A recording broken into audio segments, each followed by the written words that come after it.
So welcome everybody for this second day of the workshop about definiteness across languages. And before beginning, I want to ask to those who have a poster to present today to meet Anna during the first coffee break, and she will explain you where is the poster session, etc. So I'm glad to introduce the first speaker, David Hall, with a talk about licensing D in classifier languages, a mirror-theoretical approach. Thank you very much. So yeah, as the announcement before suggested, this is going to be an earth-shattering talk, so prepare yourselves.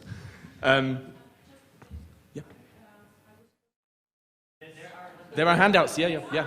This is just for the recording, yeah.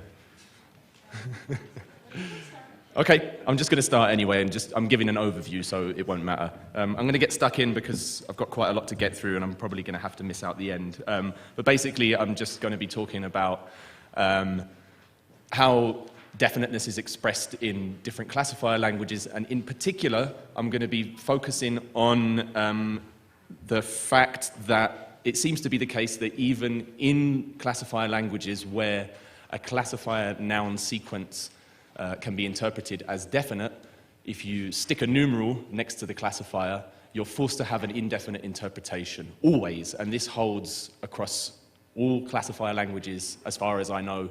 Please correct me if I'm wrong if you know of one that doesn't do this. And so I'm going to be talking about previous account of this fact, which was proposed in Simpson 2005, which involves a head movement constraint blocking configuration.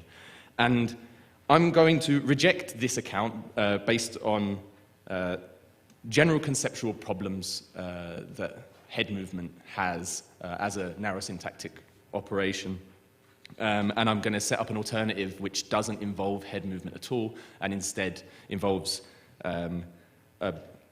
a kind of mapping from the syntax to the phonology, which is based roughly on Brody's mirror theory, but a kind of more recent developed form as put forward by David Adger and Peter Svenonius and Gillian Ramchand.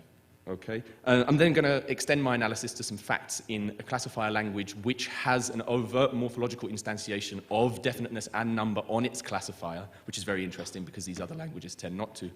And I'm going to show that the old head movement account, even if you don't like my non-head movement story, has to be revised anyway, given these facts from Waning Armal, the classifier language under question. And finally, at the end, if the gods of linguistics and time permit me to, I'm going to talk a little bit about how the numeral and the classifier form a constituent to the exclusion of the noun. Okay, so let's get started. So part of my general research tries to do away with the idea of head movement completely as a narrow syntactic operation. So it's widely recognized that it suffers from a number of conceptual problems, which I've kind of listed here and on page 2 as well. So it's countercyclic, doesn't obey the extension condition, it doesn't obey the proper binding condition for traces, it has to have some kind of distinct triggering feature from XP movement if we're considering movement to be triggered by some kind of features.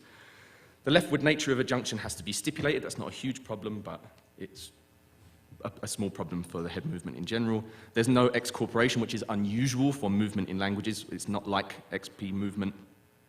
It can only operate within an extended projection. It doesn't cross extended projections.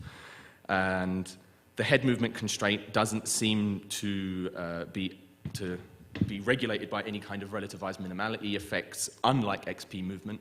It's just any head blocks any head, okay? And it doesn't have any interpretive effects. There are a number of arguments to suggest that that's not true, the H there. And in my thesis, self-promotion here, sorry, I argue that those arguments are in fact not decisive, okay?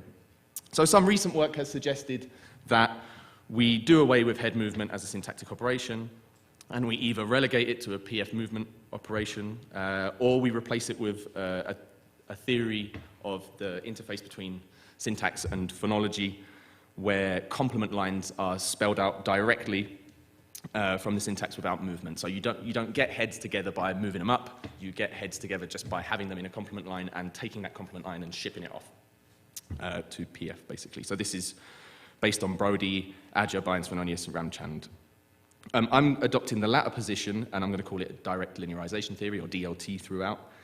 And why is this relevant to definiteness? So like I said, there's been accounts of facts about how definiteness is licensed in classifier languages before, which crucially involve head movement, and if I want to account for these facts without head movement, then I need to show how that can be done in an alternate theory. Okay, so to Mandarin Chinese and Cantonese. So the basic observations are that you have a variety of different possible interpretations for different noun phrase configurations in the languages. The summaries are there. Basically, in Mandarin Chinese, a bare noun can be definite or indefinite. A classifier noun sequence has to be indefinite. And in Cantonese, you basically have the flip of that. So a classifier noun sequence can be definite or indefinite, and a bare noun has to be indefinite. But importantly and interestingly for both, a numeral classifier noun sequence has to be indefinite.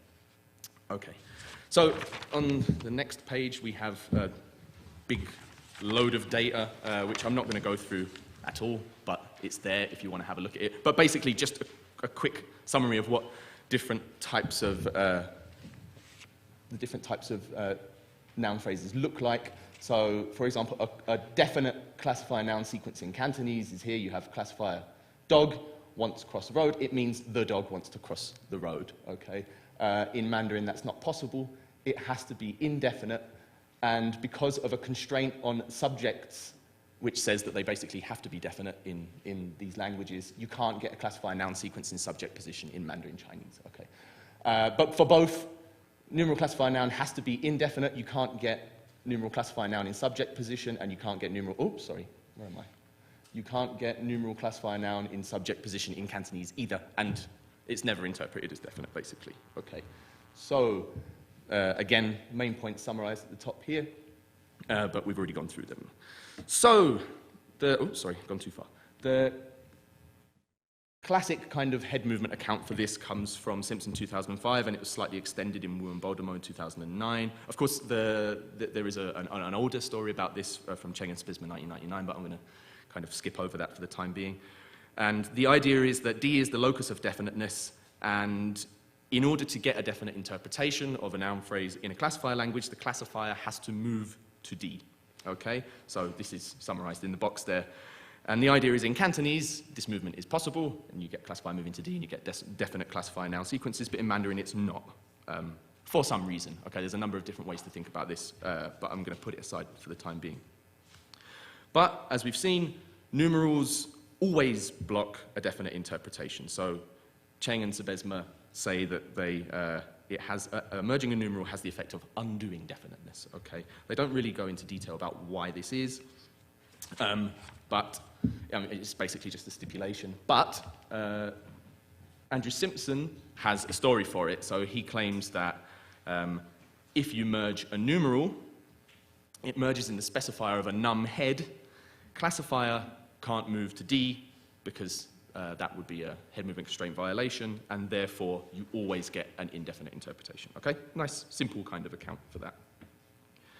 So if I want to say that head movement doesn't exist, then I need to produce a new account for this without appealing to the head movement constraint at all. So I'm going to spend part of the rest of this talk talking about how that can be done before going on to some other interesting cross-linguistic facts.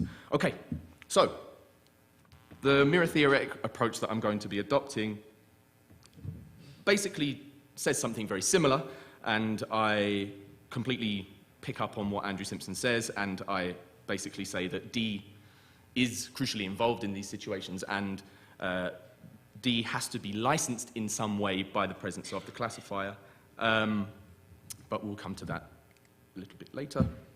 So first of all, I just want to introduce mirror theory because I'm not sure how familiar it is to everyone. Basically, the idea is that, first of all, you reduce syntactic trees from, so I'm taking X-bar theory as an example here, to a telescope tree, which is of this kind here. This basically tells you that X dominates, or some projection, the top projection of X dominates both Y and Z in these cases, okay?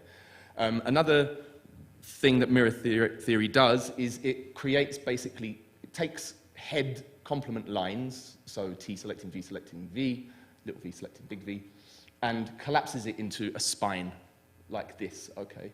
And then there is an important relation mirror, which says the syntactic relation X complement of Y is identical to an inverse order morphological relation X specifier of Y. X specifier of Y here basically means precedes, or that's how you can think of it.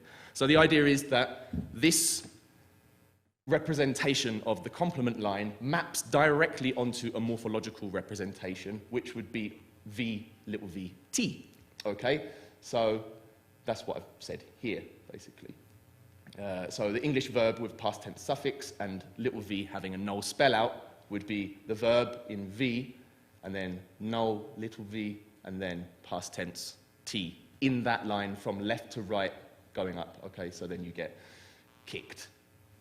The other linearization facts, left daughters precede heads. So in this tree here, the subject precedes T, and the object precedes V in this case. And also, the position of this complement line relative to the specifiers is given through a diacritic, which is at. Okay, so where are we? This will be on the next page. So in this same example above, if you stick your spell out, it basically says spell out this complement line here. If you stick that there, then you get the subject preceding the complement line followed by the object as indicated here. Okay? So you can use this to capture the kind of classic Pollock paradigm of positioning of adverbs relative to the verb and negation and so on and so forth. So in French, you get at in T. Basically, it all spells out high. So it's capturing the head movement effects without having movement by just saying that morphology reads off syntax. Okay, so there are some extensions which I adopt. Oh, God, I haven't got much time, so I'm going to have to rush through this. First of all, I allow, following Brody and Sabalchi, so complement lines can be split up, basically, into wiggly extended projections. So you can have a left daughter, so of the normal complement line V aux T, it can come as a left daughter as long as it shares a feature with it, and this is what the English auxiliary system looks like. I'm going to skip through most of this, though. And I also allow for spanning in the kind of Sphenonician, whatever the adjective is, sense here. So a number of heads can be spelled out as a single morpheme. Okay, so how do we apply this to the Cantonese facts, most importantly, and the Mandarin Chinese facts? So pretty much the same as Simpson, I say that classifier and D have to be in the same morphological word, so it's a similar kind of interpretation. But I'm going to say that there are two different structures which instantiate a classifier noun configuration and a numeral classifier noun configuration, okay? In one of those structures, classifier and D are in the same morphological word, licensing definiteness, but in the other structure where a numeral is present, they are not, and I'll quickly get to this, okay. So, here it is. So, in this structure, this is a definite classifier noun configuration, like in Cantonese. You have a classifier projecting up to D here, they're in the same morphological word, and then the nominal projection, which also can take an adjective, is a left daughter of the classifier head here as well. So it kind of looks like a specifier in a sense. This gets you the right linear order. I'm not going to go through it in detail as long as you've got the at sign high enough. And classifier and D being in the same morphological word means that you can get a definite interpretation. Okay. Absence of D gets you an indefinite interpretation. So I'm assuming that D introduces an iota operator. Without it, then you get indefiniteness. Okay. In Mandarin Chinese, however, this structure is not possible, is the idea. I'm basically following Cheng and Sebesma here in saying that there is always a numeral projected in Mandarin Chinese. And when you project a numeral, you don't get a classifier in the same line as D. The classifier forms a constituent with the numeral, and the noun forms a morphological word with D, okay?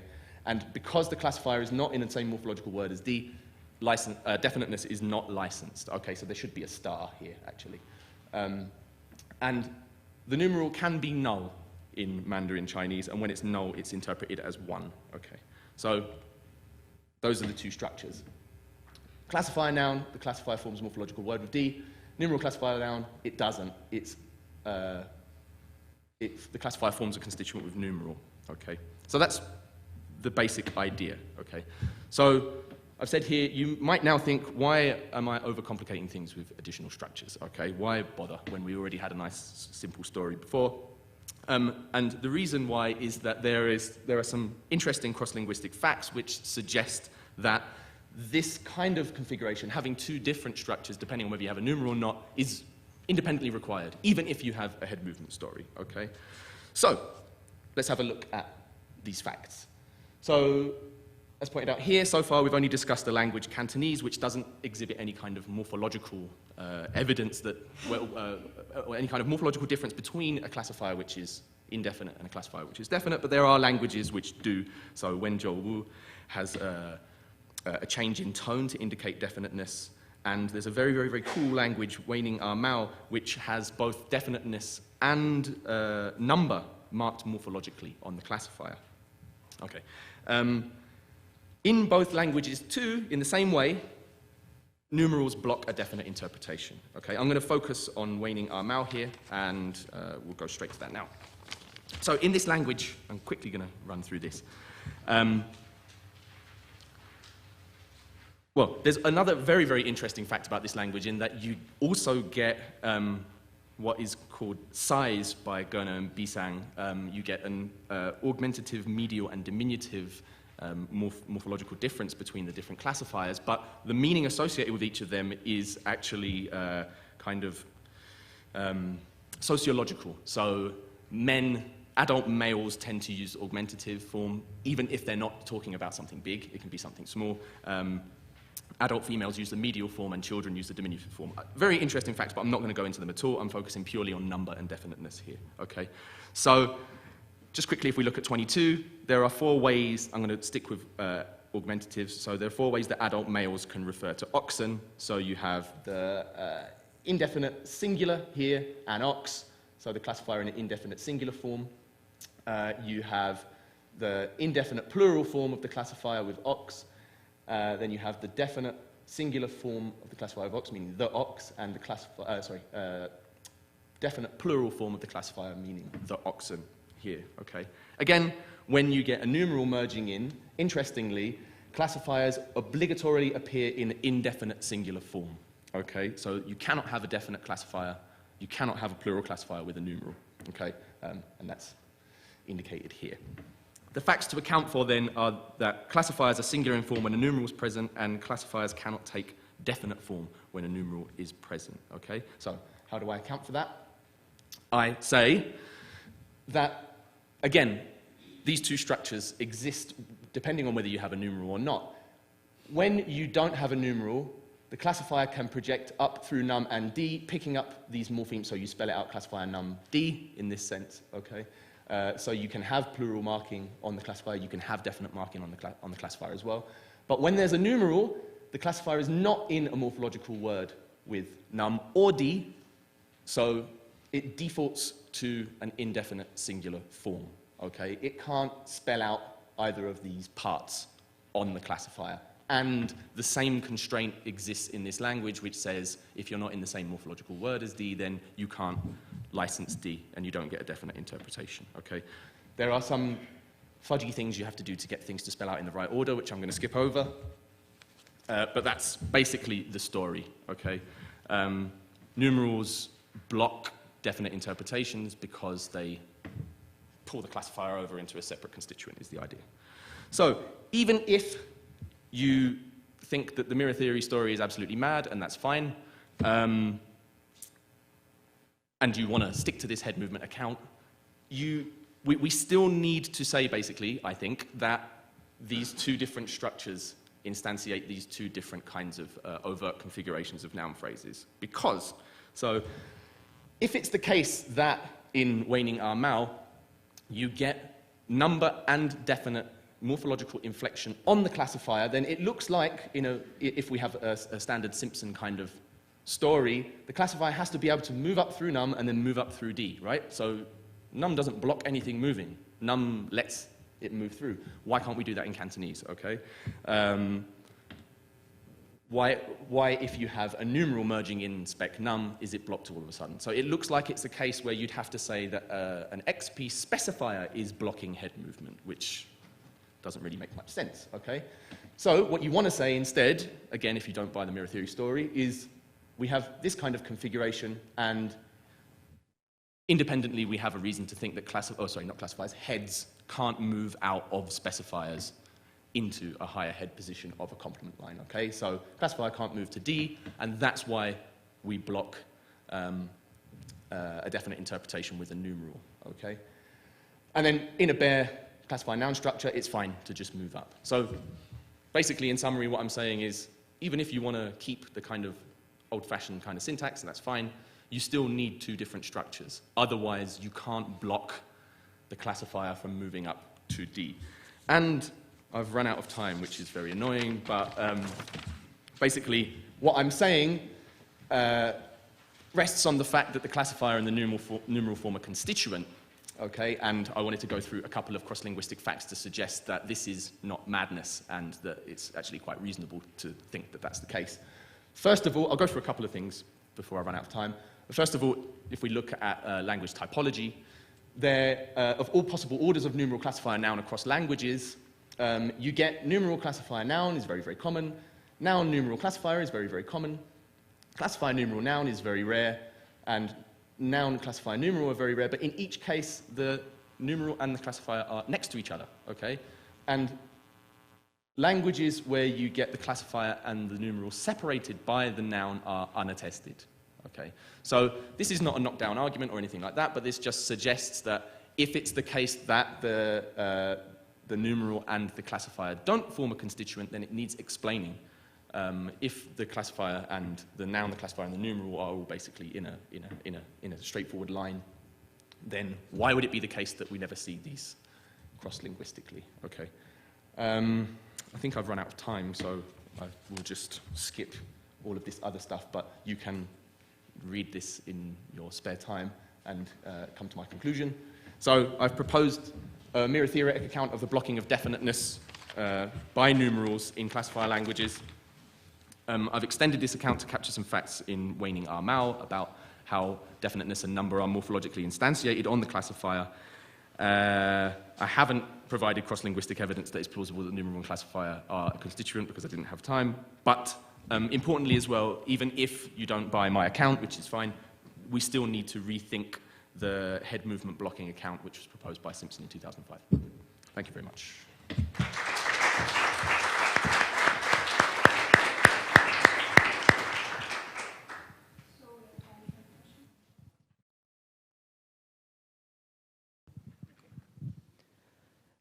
I have two questions. I'll ask one of them. I want to ask you what you think of a purely semantic approach to the definiteness numeral interaction, which is perhaps what David was going to ask.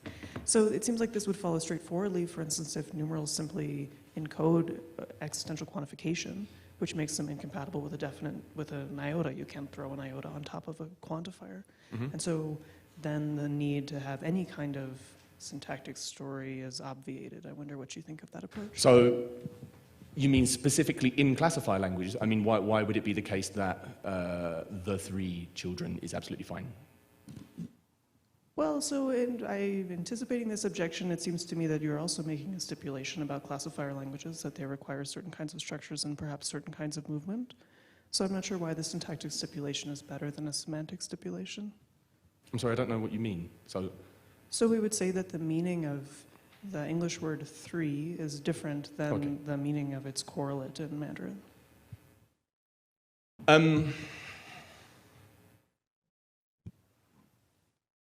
Which you might need to say anyway, just to account for the fact that classifiers are obligatory. Sure.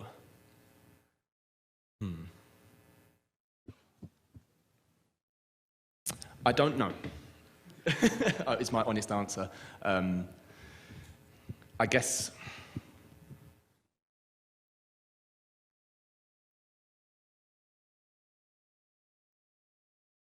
I don't know. I don't know why it would be better. I mean, I guess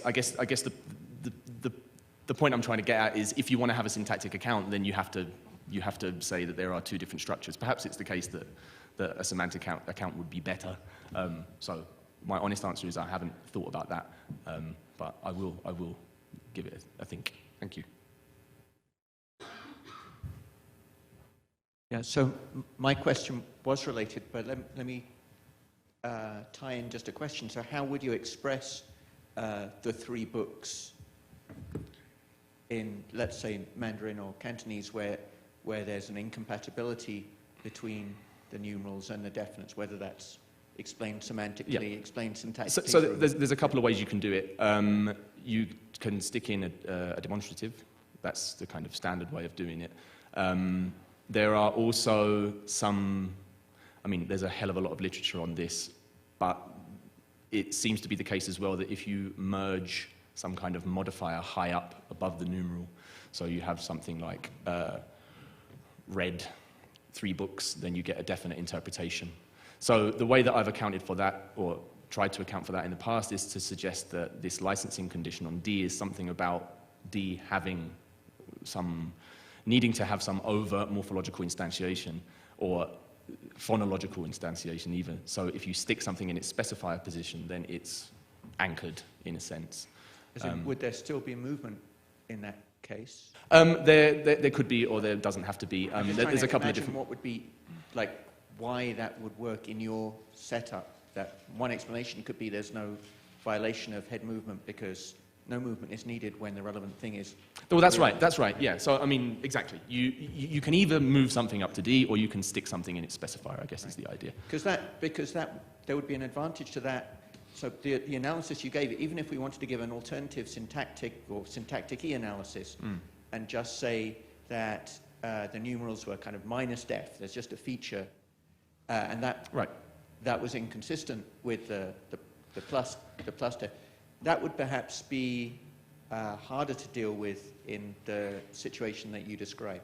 But I don't think. But they're not incompatible. I still don't have an argument against so I still had a question like, why wouldn't you want the semantic account? I didn't have a positive of the semantic account, but I think one direction to go would be looking for other cases where movement is or is not blocked.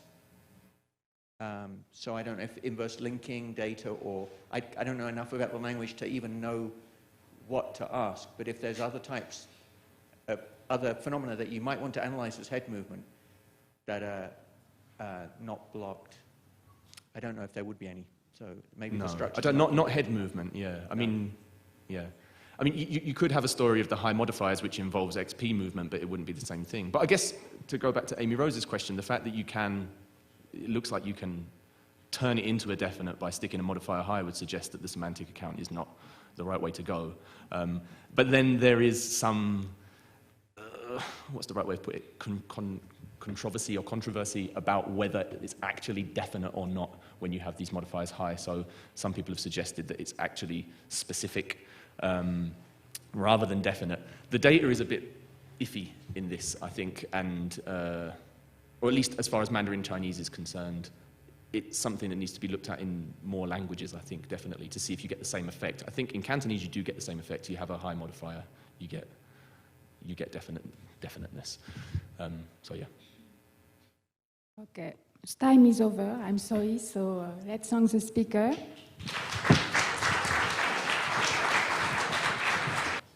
So the last talk for this session will be given by Priyanka Biswas for joint work with Andrew Simpson.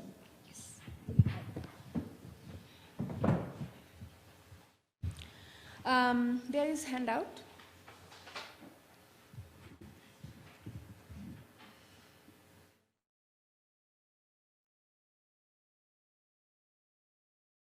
Okay, so this is joint work with Andrew Simpson, and we are going to discuss the interpretation and basically the licensing conditions of 2 different forms of definiteness in Bangla.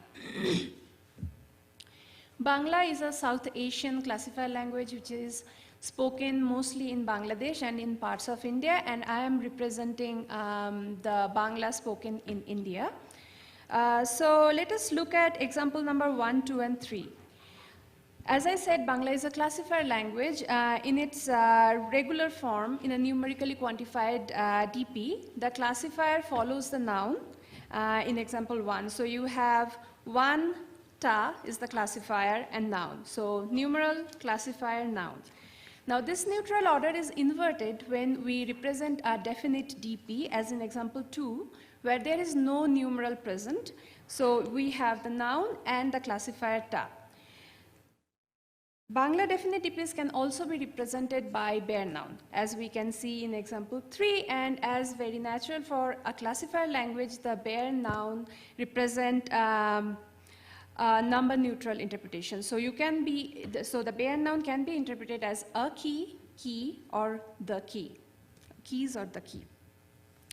So the question that we ask here is this two interpretation of representing definiteness, whether they have similar interpretation or not, and why this variation exists in Bangla. Well, recent literature has also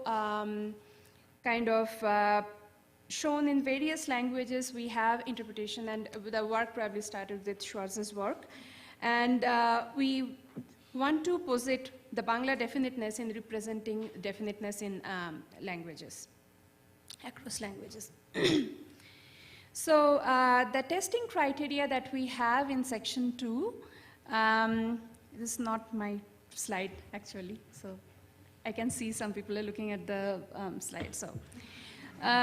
So the testing criteria that we have are the familiarity, identifiability, and uniqueness on page 2. I'm not going to go into the details of it because you all are have your expertise in definiteness. So I want to go directly to section 3 on page 3, where we discuss the different licensing conditions in Bangla. So first, let us start with the anaphoric definite reference. Anaphoric definite reference is where the anaphoricity or the definite reference is licensed by anaphoric linking to linguistically present antecedent, and in Bangla we use the bare classifier form, the form that you saw in example 2. So we have a noun followed by a classifier. And we give examples of inanimate, animate, and human nouns, because you will see that the type of noun has to play some role in determining the particular form that we use in definiteness. So in inanimate and animate nouns, we have the bare classifier form as regularly expressed.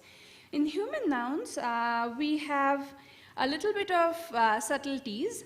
So classifiers do not occur with capacity nouns or the nouns of professions that are accorded high respect in Bangla. So for example, examples like lawyers, teachers, accountant, presidents, managers, and you name it all, where it is perceived to be higher level of occupation and requires some education, we do not generally have the classifiers with these nouns. In connection, classifiers regularly occur with the capacity nouns that have non-honorific referents. For example, janitors, guards, drivers, waiters, the classifier do not occur with that. So with this connection, in example 14 and 15, which presents minimal pair, we see that in the same context, in example 14, where we have the low level of capacity nouns, you have the bare classifier form in both examples, again in the anaphoric definite context. And in 15, where we have high level of capacity nouns like accountant or the lawyer, there is a pattern there. And the pattern is that if you have a predicate that has some positive connotation, so for example, being hardworking or being lazy, the choice of the form changes. So for example, focus on example 15, where we have the accountant who is hardworking and the lawyer who is lazy. the bare noun pattern occurs with the hardworking, the positive connotation predicate, whereas the bare classifier pattern occurs with the predicate that has a negative connotation. So we saw that in anaphoric definite context, regularly the bare classifier pattern occurs, but if there are other nuances, other properties present, then we can also have the bare noun patterns. So now let us move on to bridging cross-reference and definiteness by association. So these are parasitic definite licensing where by means of some established link associated with the situation present in the discourse, and examples in 16 and 17, we have discussed about it yesterday too. Again, the inanimate and animate nouns present bare classifier patterns. We see in example 18, when the human nouns comes in, the situation changes again. So if it is plus respected, as we just discussed in example 14 and 15, the bare noun pattern overrides the bare classifier pattern. So example 19 has, again, presents a minimal pair with A and B. In A, we have a driver where it is possible to use a bare classifier pattern. However, when we use a verbal agreement which has a plus honorific construal, and we use a positively connotated predicate. So for example, if the driver was very polite and helpful, we will use the bare noun. However, if we are talking about the driver being impolite, we'll use the bare classifier pattern. Okay? More interesting facts in there is sociolinguistic factors. So for example, in example 20 on page 5, if it is culturally perceived to be positive, bare noun, culturally perceived to be negative, bare classifier. 20a, the bride was very beautiful and fair in complexion, so we have the bare noun pattern. The bride was dark in complexion, culturally perceived not to be good, is the bare classifier construction. So we saw again some nuances of the type of noun and other restrictions on the choice of the bare classifier and the bare noun. Let us move on to the effect of visibility and pointing to a referent, indexicality basically. So when an individual or entity is clearly visible and attention is drawn by pointing to that referent, we generally have a bare classifier pattern. And examples in 21, 22, 23, 24, we see inanimate, animate human nouns have this particular pattern. Now, if we move, so till now, the three contexts that we have discussed has a very strong bare classifier pattern occurring, and the languages which have the two ways of representing definiteness usually have the stronger definite determiner or the definite article in this particular context. Now we are going to move into some contexts which have more subtle occurrences of these two forms, and the data becomes murky at this point. So let us now see how we refer to individuals with salient non-anaphoric uniqueness. So in Bengali, we'll see, in Bangla, we'll see that we do not really have one particular way of using one form or the other. Two forms are possible, but one form may be preferred over the another depending on the particular context that we have. So let us talk about the global uniques. So the global uniques like sun, moon, we generally use a bare noun pattern. However, if we are talking about generic sentences, bare noun. If we are talking about episodic sentences, bare classifier pattern. Example in 25, the moon is the satellite of Earth, generic, bare noun. 26 and 27, if we are talking about the moon last night, or if we are talking about the sun right now, bare classifier. Inferenced uniques, where the speaker infers the existence of unique referent previously unfamiliar to the speaker on basis of some non-linguistic evidence, and it cannot be a result of a bridging cross-reference as we have seen earlier. So consider this situation in 28. There is this imaginary planet where a van delivers a prisoner every day to a prison. So the guard knows about the existence, and then the guard opens the door of the van and sees there is no prisoner. Usual construal will be a bare noun. Situation another in 29 where we enter a unfamiliar building and we see the lift and unique, inferenced unique, so we use the bare noun form again. A situation where in 30 where we are talking about some person and we just, the example is like we went to see Professor Roy and when we got there the door was locked. In unique and bare noun, however, if we substitute it with a bare, if a bridging cross-reference pattern, so we went to meet Professor Roy in his office, then we will have the bare classifier pattern because when we mention office, it has a bridging cross-reference use. Okay? Situational unique, where the instances, the speaker and the hearer know that there is one unique referent of type X in situation Y, but which is not licensed again by bridging cross-reference, and a bare noun pattern is used. So in 31, we are walking in the dark wood and suddenly we need the torch, flashlight. So where's the flashlight? I put it in your backpack, bare noun pattern is used. 32, if we ask, is the window closed? And it is understood that there is one unique window in that structure that we are situated.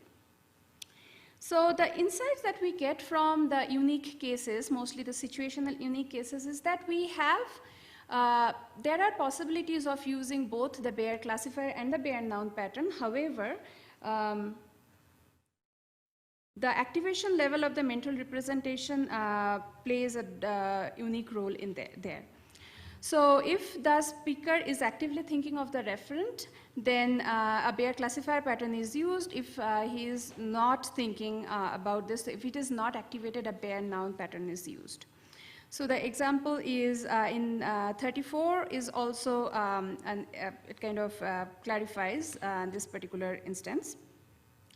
When we look at uniqueness and identifiability, different conditions with regard to the uniqueness and identifiability play a role on selection of this pattern. So bare noun is usually when the context is, when there is a unique instantiation of the type referred to the noun in the context under discussion. And the bare classifier is usually when the referent must be identifiable or identified in the mind of the speaker or the hearer.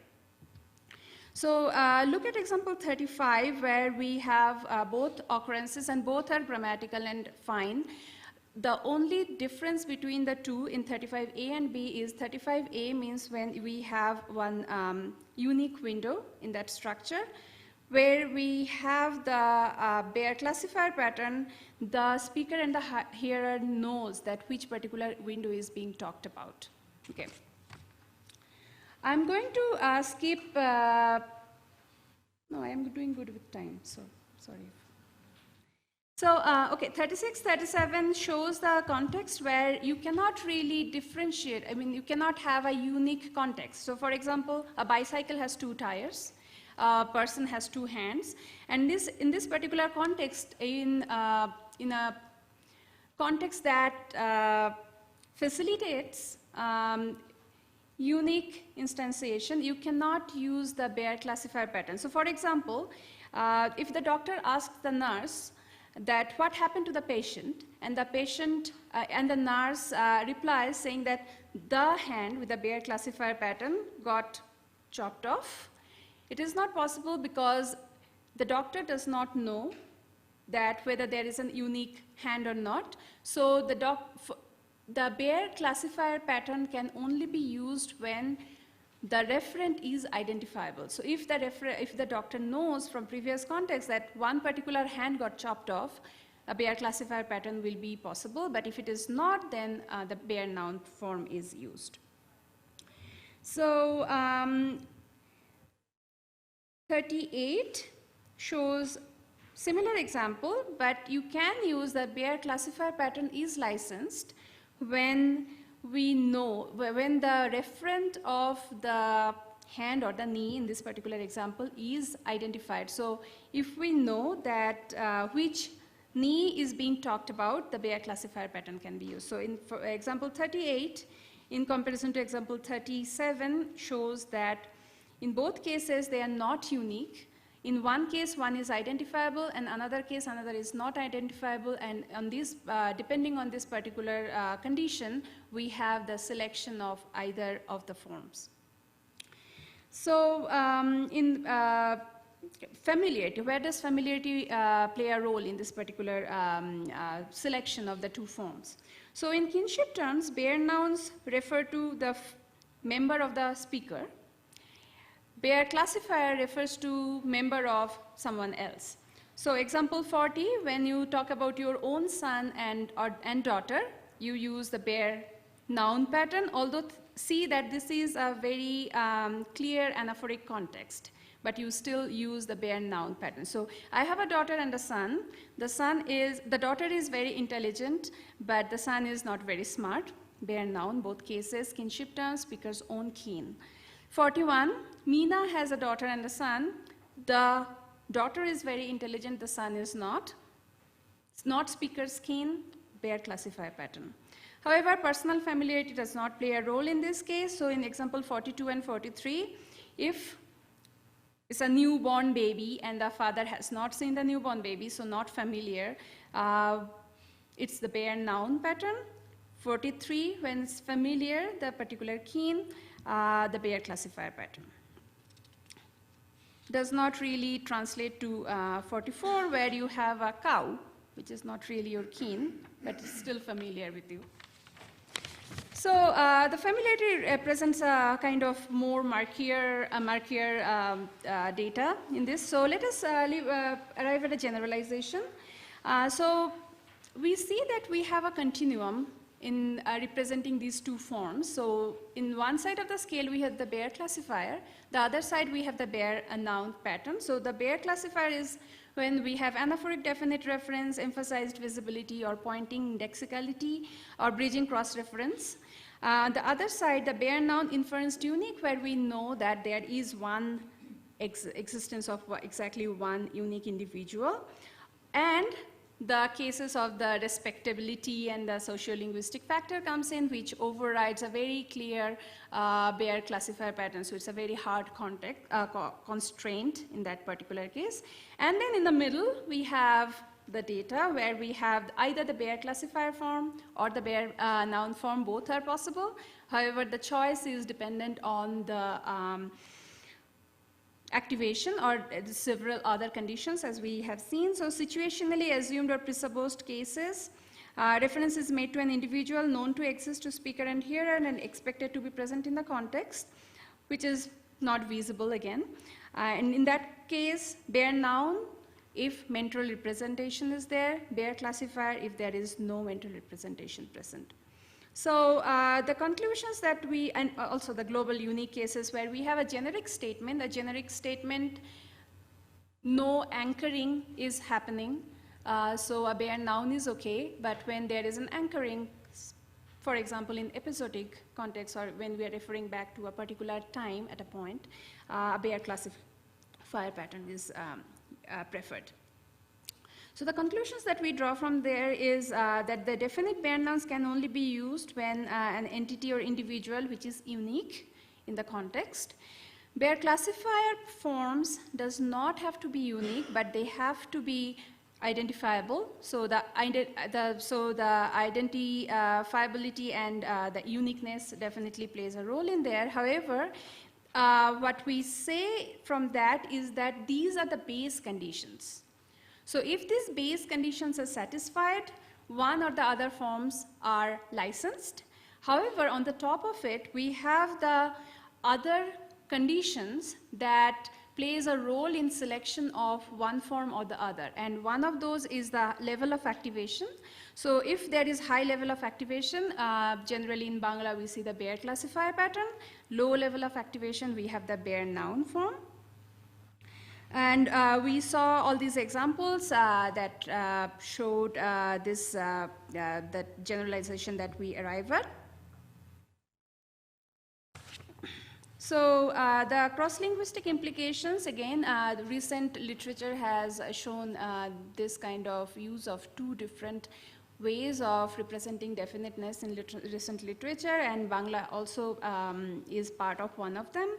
And we see that we cannot really always distinguish, or we cannot draw a clear-cut division on the basis of identifiability or uniqueness. We need to consider other conditions, as we saw in this talk. There are remaining issues regarding the locative or location nouns that I have given in the appendix, and I'll be happy to talk about it, but that is our presentation for now.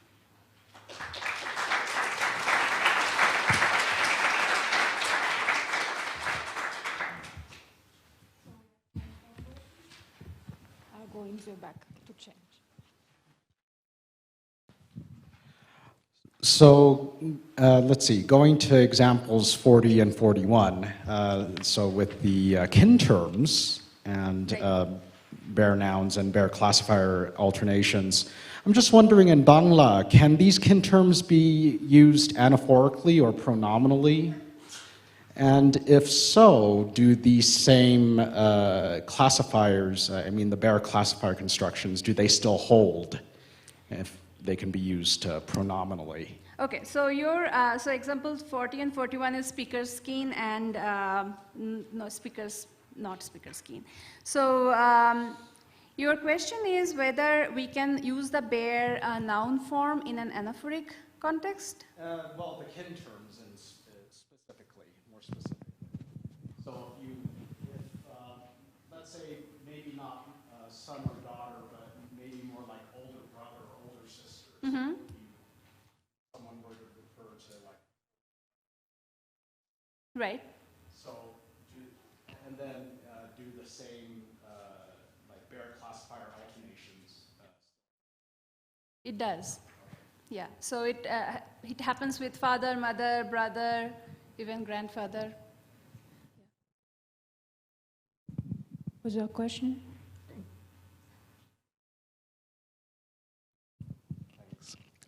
Yeah, I was thinking that this is kind of screaming out for a variationist sociolinguistic study, definitely. But I had a couple of questions about whether you might be able to say, would speakers be able to kind of index a certain sense of like anti-establishment feeling by always using bare classifier forms, no matter how respectable the person they're referring to is?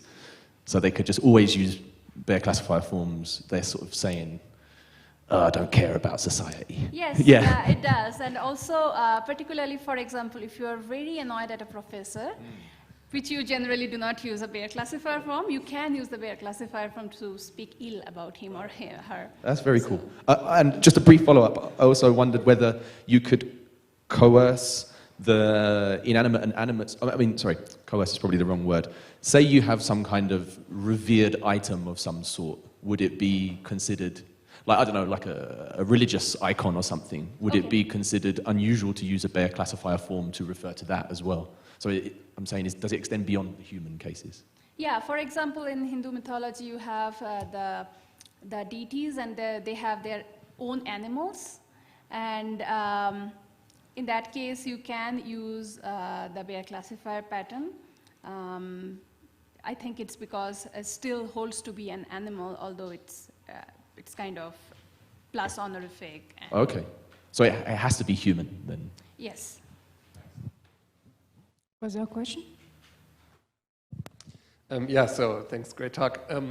I was especially intrigued by these contrasts between the generic and the episodic sorts of uses, right? And kind of picking up on what I tried to make a case for yesterday, I was wondering if you have any insights into whether there might be any link here to, say, the availability of de re interpretations in intentional context or something like that, whether you wind up getting a classifier or not. I don't know, I don't have a good example to test right away, but right, there might be, there would seem to be sort of a contrast in whether you're picking out a particular stage in a particular situation of the sun and, you know, the current cloud configuration versus its general state, and that might be somehow then relate also to other phenomena like intentional embedding. Do you have any insights on this? We haven't really worked it out, but definitely this is part of the work that we think that this particular anchoring, so whenever we are talking about a generic and an episodic is kind of anchored to a particular point of time, right? So it's somehow related also to the anaphoric instances where you have a discourse referent at some point. So we are not exactly clear how exactly this construal comes in the theory, but definitely that plays a role, that if it is of a certain point of time, Bayer classifier or the stronger form of the definite, and if it is not, if it is generic, and if it is open, then the Bayer noun. Mm-hmm. Yeah. Yeah, so just on that, I did wonder whether it was really a stage level, individual level, or a generic, or what was the right distinction, because we couldn't tell just from that data. But I wanted to ask, for the Bayer classifier forms, your description of the conditions semantically looks like what many people call specificity, and you seem to be avoiding that term throughout. I wonder if that's something you'd thought about. Certainly in looking cross-linguistically, Dayal and others describe similar patterns using that terminology. So at least I wondered whether just the idea of this is being sufficient that the speaker can identify the object. That's at least one way that specificity is analyzed. And then definiteness, say, might be a stronger condition, roughly, that we can both identify it. And I also wondered how, so I was trying to go through all the different, this very rich data, figure out in general whether you would expect joint identifiability to correlate with like more distal or more proximal, or I couldn't quite put it all together, but I didn't understand. So I wonder in general if you have any sense of why it is that the conditions go the way they do. For example, if we just take the honorific type uses, mm-hmm. Why is it that way and not the other way? Like I was kind of inventing explanations as you were going, but I couldn't generalize. Right. We haven't really made a link between the definite specific distinction with the use of honorificity, but that's definitely a very interesting point to think. We'll think about it. For your first part of your question, I will say that the definite specific distinction is definitely there.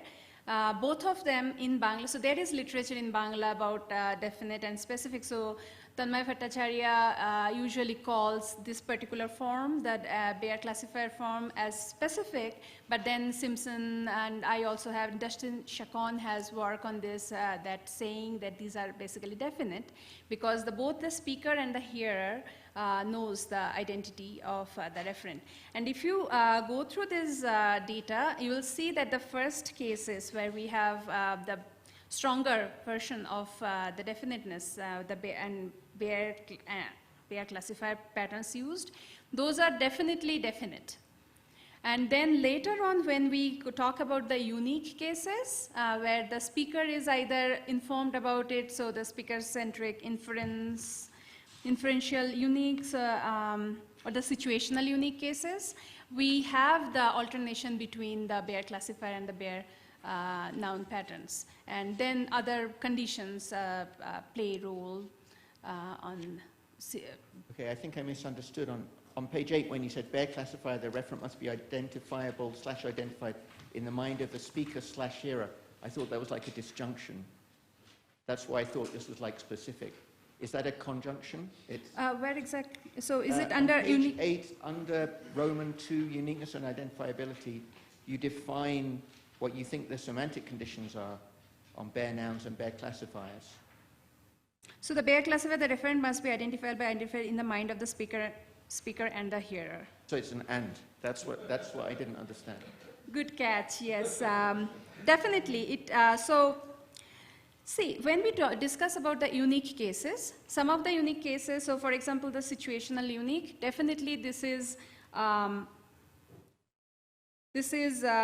identifiable in the mind of the speaker. When, for example, in example 31, we are walking in a dark wood and Ramu says, like I say, where is the flashlight? So it's identifiable in mind of mine, but it's not, it might not be possible in the other person, right? So it can be a speaker-centric specificity there. And we can use, so all the unique cases, we can use both the Bayer classifier and the Bayer noun. One form is preferred over the other. So yes and no. So it, in the point that you pointed out here in the bullet point, so stronger version, yes, both speaker and hearer have identifiability. The referent is identifiable in the mind of the both speaker and the hearer. And also, when we move towards the unique cases, then those are more specific cases. So yes and no, if I made myself clear. Okay. We can thank the speaker because it's time for the coffee break now.